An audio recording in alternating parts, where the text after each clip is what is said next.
Competition के इस दौर में एक एक मार्क्स की बड़ी वैल्यू है और सभी कॉम्पिटिटिव एग्जामिनेशन में कंप्यूटर फील्ड्स के क्वेश्चन तो बनते ही हैं। तो क्या आप तैयार हैं कंप्यूटर से रिलेटेड क्वेश्चंस में फुल मार्क्स लाने के लिए? हेलो, गुड मॉर्निंग, नमस्कार। मैं रमेश चंद्र सनवाल आपका स्वागत करता हूं अपने इस YouTube channel learn computer with RCS में। आज मैं आपके लिए लेके आया हूं एक नया वीडियो जिसमें हम किसी भी कॉम्पिटिटिव एग्जामिनेशन में कंप्यूटर फील्ड से रिलेटेड आने वाले क्वेश्चंस को डिस्कस करेंगे। I hope you will like this video. यह वीडियो खास उन स्टूडेंट्स के लिए है जिनकी डिमांड थी कि कंप्यूटर के जो क्वेश्चंस हैं वो हिंदी में डिस्कस किए जाएं। तो चलिए स्टार्ट करते हैं अपने वीडियो को। But before starting the video, अगर आपने मेरे चैनल को अभी तक सब्सक्राइब नहीं किया है तो मेरी रिक्वेस्ट है कि आप उसे सब्सक्राइब कर लें और बेल आइकन को भी प्रेस कर दें ताकि आपको आने वाले वीडियोस की इंफॉर्मेशन टाइम टू टाइम मिल जाए। Then let's start the video. आज की इस वीडियो का फर्स्ट क्वेश्चन है जावा है एक, मतलब what is Java. Actually Java क्या है ये पूछना चाह रहा है। ऑप्शंस हैं computer, device driver, low level language, high level language. Answer is high level language. Java क्या है? एक हाई लेवल लैंग्वेज है, प्रोग्रामिंग लैंग्वेज है जिसमें हम अपने इंस्ट्रक्शंस कंप्यूटर को प्रोवाइड करते हैं जिसकी मदद से, ठीक है। और हाई लेवल लैंग्वेजेस क्या होती हैं? ह्यूमन रीडेबल होती हैं ताकि प्रोग्रामर उसमें आसानी से इंस्ट्रक्शंस को लिख पाए। लेकिन कंप्यूटर किसको समझता है? मशीन इंस्ट्रक्शंस को समझता है। तो हमें फिर ट्रांसलेटर की जरूरत पड़ती है जो हाई लेवल लैंग्वेजेस को मशीन इंस्ट्रक्शंस में कन्वर्ट करे। नेक्स्ट क्वेश्चन की बात करते हैं। नेक्स्ट क्वेश्चन है स्कैनर डैश स्कैन करता है पिक्चर, टेक्स्ट, पिक्चर और टेक्स्ट दोनों, ना तो पिक्चर ना ही टेक्स्ट। आंसर है स्कैनर पिक्चर और टेक्स्ट दोनों स्कैन करता है। तो स्कैनर क्या है? एक इनपुट डिवाइस है जो पिक्चर और टेक्स्ट दोनों को स्कैन करने में मदद करता है। ओके।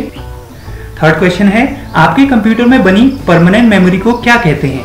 रैम, रोम, सीडी रोम, इनमें से कोई नहीं। Answer is Rome.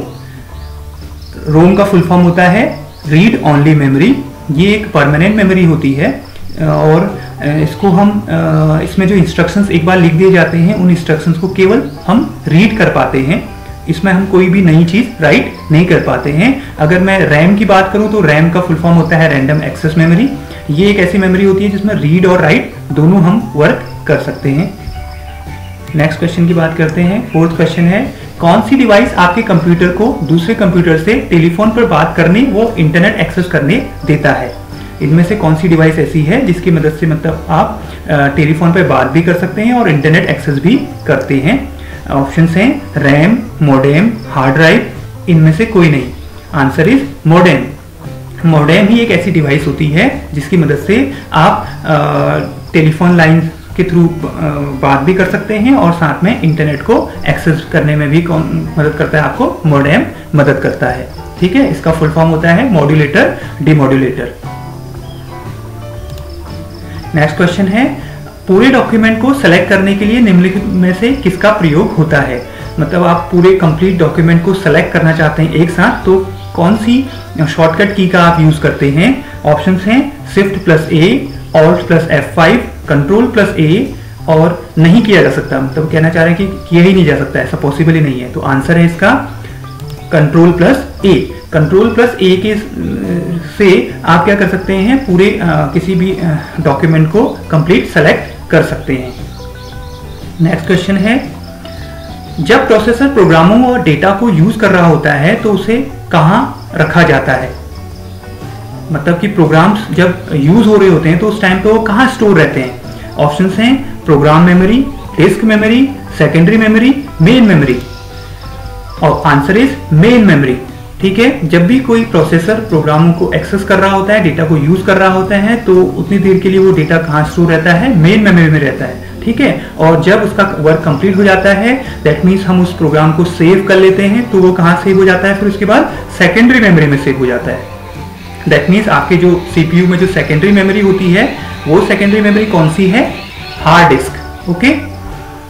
Next question है ब्लिंकिंग पॉइंट जो टेक्स्ट में आपकी पोजीशन दर्शाता है उसे कहते हैं। जब भी आप कोई टेक्स्ट टाइप कर रहे होते हैं तो वहां आपको एक ब्लिंकिंग लाइन शो होती है, उस ब्लिंकिंग पॉइंट को क्या कहते हैं ये क्वेश्चन कर रहा है। ऑप्शंस हैं काजर, pointer, cursor, blinker. Answer is cursor. ठीक है, कोई भी एक ब्लिंकिंग लाइन जो आप MS वर्ड में अगर सपोज टाइप कर रहे हैं तो टाइप करते वक्त आपको एक ब्लिंकिंग लाइन शो होती है ब्लैक कलर की, उसको बोला जाता है कर्सर। नेक्स्ट क्वेश्चन है, कोई चीज जो आसानी से आपके अनुदेश को समझ जाती है उसे कहते हैं। आपके द्वारा दिए गए इंस्ट्रक्शंस को आसानी से समझ जाना, उस प्रोसेस को क्या कहते हैं? ऑप्शंस हैं information, word processing, user friendly, icon. Answer is user friendly. Okay, उसका मतलब है कि यूजर फ्रेंडली का मतलब नेम से ही समझ में आ रहा है, जो यूजर कोई भी इंस्ट्रक्शन आप दें और उसे कंप्यूटर आसानी से परफॉर्म कर ले तो उसका मतलब वो प्रोग्राम कैसा हो जाएगा? यूजर फ्रेंडली प्रोग्राम हो जाएगा। ठीक है, और ज्यादातर प्रोग्राम्स क्या होते हैं? ऐसे बनाए जाते हैं ताकि वो क्या रहे? यूजर फ्रेंडली ही रहे। नेक्स्ट, कौन सा पार्ट कंप्यूटर का दिमाग है? इनमें से कौन सा पार्ट कंप्यूटर का ब्रेन कहलाता है? RAM, ROM, CPU, monitor. Answer is CPU। Okay, central processing unit जो है वो क्या कहलाता है? कंप्यूटर का ब्रेन कहलाता है या दिमाग कहलाता है। और रैम और रोम क्या है? स्टोरेज हैं जहां हम इंस्ट्रक्शंस को क्या कर सकते हैं? स्टोर करके रख सकते हैं। ठीक है, और मॉनिटर की बात करूं तो मॉनिटर क्या है? आउटपुट डिवाइस है। नेक्स्ट क्वेश्चन, निम्नलिखित में से कौन टेक्स्ट, ड्राइंग और इमेजों को डिजिटल रूप में ट्रांसलेट करता है? तो ऑप्शंस हैं digitiser, modem, scanner, keyboard. Answer is modem. Okay, modem की मदद से ही हमने थोड़ी देर पहले डिस्कस किया था कि मोडेम ही एक ऐसी डिवाइस है जो इंटरनेट को एक्सेस करने में मदद करता है। ठीक है, तो डिजिटल फॉर्म में हम आपने टेक्स्ट को, ड्राइंग को और इमेजेस को कैसे सेंड करते हैं? इंटरनेट के थ्रू ही सेंड करते हैं। तो उसमें मदद कौन कर रहा है हमें? मोडेम एक डिवाइस होती है, हार्डवेयर होता है, वो मदद करता है हमें ट्रांसलेट करने में। ठीक है, और स्कैनर अभी हमने बात की थी। स्कैनर क्या होता है? एक इनपुट डिवाइस होता है जिसकी मदद से हम इमेजेस और टेक्स्ट को क्या करते हैं? स्कैन करते हैं। ठीक है, और कीबोर्ड भी क्या होता है? एक इनपुट डिवाइस होता है। नेक्स्ट क्वेश्चन की बात करते हैं। एक मोडेम जुड़ा होता है प्रोसेसर से, मदरबोर्ड से, फोन लाइन से, प्रिंटर से। मतलब कि मोडेम किससे कनेक्ट होता है आपका? तो आंसर है फोन लाइन से, क्योंकि मोडेम किस में मदद करता है? मुझे इंटरनेट को एक्सेस में मदद करता है। तो इंटरनेट एक्सेस हम कैसे करते हैं? टेलीफोन लाइन की मदद से करते हैं। तो टेलीफोन लाइन कनेक्टेड होती है किससे? मोडेम से। ओके, नेक्स्ट क्वेश्चन की बात करते हैं। स्क्रीन के छोटे छोटे डॉट्स क्या कहलाते हैं? मतलब कि स्क्रीन जो आपकी होती है, उस स्क्रीन में जो छोटे छोटे डॉट्स होते हैं या स्क्रीन किस चीज से मिलकर बनी होती है? सिंपली रिजोल्यूशंस बोलते हैं, पिक्सल्स बोलते हैं, बिट मैपिंग बोलते हैं या ग्राफिक्स। आंसर है पिक्सल्स। जो भी कोई स्क्रीन होती है वो किससे मिलकर बनी होती है? आपकी पिक्सल्स से मिलकर बनी होती है। ओके, नेक्स्ट क्वेश्चन है, निम्न में से कौन CPU का भाग है? मतलब कि CPU का पार्ट कौन सा है? Keyboard, printer, ALU, tape. Answer is ALU। ALU का फुल फॉर्म होता है अर्थमेटिक एंड लॉजिकल यूनिट। ये क्या है? CPU का एक पार्ट है। CPU के बेसिकली 3 पार्ट होते हैं, control unit, memory unit and ALU, arithmetic and logical unit. जितने भी अर्थमेटिक ऑपरेशंस और लॉजिकल डिसीजंस होते हैं वो ALU ही परफॉर्म करता है। ठीक है, अदर ऑप्शंस की बात करूं तो कीबोर्ड क्या है? इनपुट डिवाइस है, प्रिंटर क्या है? एक आउटपुट डिवाइस है, और टेप क्या है? स्टोरेज डिवाइस है। ओके, नेक्स्ट क्वेश्चन की बात करते हैं। कंप्यूटर की हार्ड डिस्क एक अर्थमेटिक एंड लॉजिकल यूनिट होती है, कंप्यूटर हार्डवेयर है, ऑपरेटिंग सिस्टम है, कंप्यूटर सॉफ्टवेयर है। ठीक है, क्वेश्चन कह रहा है कि कंप्यूटर की हार्ड डिस्क आखिर है क्या? ठीक है, ऑप्शंस को एक बार और पढ़ रहा हूं। एक अर्थमेटिक एंड लॉजिकल यूनिट होती है, कंप्यूटर हार्डवेयर है, ऑपरेटिंग सिस्टम है या कंप्यूटर सॉफ्टवेयर है। आंसर इज कंप्यूटर हार्डवेयर है। हार्ड डिस्क क्या है? एक हार्डवेयर है। ठीक है, अर्थमेटिक एंड लॉजिकल यूनिट क्या होता है? वो CPU में होता है। ठीक, ऑपरेटिंग सिस्टम क्या होता है? एक ऐसा सिस्टम सॉफ्टवेयर होता है जो आपके कंप्यूटर को रन करने में मदद करता है। ठीक है, और कंप्यूटर सॉफ्टवेयर क्या होता है? सेट ऑफ इंस्ट्रक्शंस, क्योंकि सॉफ्टवेयर को हम क्या बोलते हैं? ग्रुप ऑफ इंस्ट्रक्शंस या प्रोग्राम। ठीक, जो किसी पर्टिकुलर एप्लीकेशन को रन कराने में मदद करता है। तो कंप्यूटर की हार्ड डिस्क क्या होगी? आपकी एक हार्डवेयर हो गई। ठीक है, और बेसिकली हार्ड डिस्क का वर्क क्या होता है? ये क्या होती है? एक सेकेंडरी मेमोरी होती है, ये आपकी इंफॉर्मेशन को स्टोर करने में मदद करती है। नेक्स्ट, डैश में लिखे प्रोग्राम को ट्रांसलेट करने के लिए कंपाइलर का प्रयोग होता है। मतलब कि कंपाइलर का जो हम प्रयोग करते हैं वो किस चीज के लिए करते हैं? ऑप्शंस हैं असेंबली लैंग्वेज, मशीन लैंग्वेज, निम्न स्तरीय लैंग्वेज, उच्च स्तरीय लैंग्वेज? आंसर इज उच्च स्तरीय लैंग्वेज। उच्च स्तरीय लैंग्वेज में लिखे प्रोग्राम को ट्रांसलेट करने के लिए कंपाइलर का प्रयोग होता है। ठीक है, मैंने अभी थोड़ी देर पहले आपसे बात की थी कि जो भी हम प्रोग्राम हम बनाते हैं वो हाई लेवल लैंग्वेज में हम बनाते हैं। ठीक है, तो लेकिन कंप्यूटर जो समझता है वो मशीन लैंग्वेज को समझता है, तो उसके लिए क्या करना पड़ता है, हमें प्रोग्राम को ट्रांसलेट करना पड़ता है। तो उसके लिए मुझे ज़रूरत पड़ती है कंपाइलर की, ट्रांसलेटर की, जिसको मैं बोल रहा हूँ कंपाइलर। तो कंपाइलर क्या करता है, उच्च स्तरीय लैंग्वेज में लिखे प्रोग्राम्स को ट्रांसलेट करता है मशीन लैंग्वेज में। नेक्स्ट क्वेश्चन की बात करते हैं। क्वेश्चन नंबर 16 इज डैश में स्टोर कर फाइलों को ऑर्गेनाइज किया जाता है। मतलब कि फाइल्स को हम कैसे ऑर्गेनाइज कर सकते हैं अपने कंप्यूटर में? टेबल्स में, फोल्डर्स में, डेटाबेस में, ग्राफिक्स में? आंसर इज फोल्डर्स में।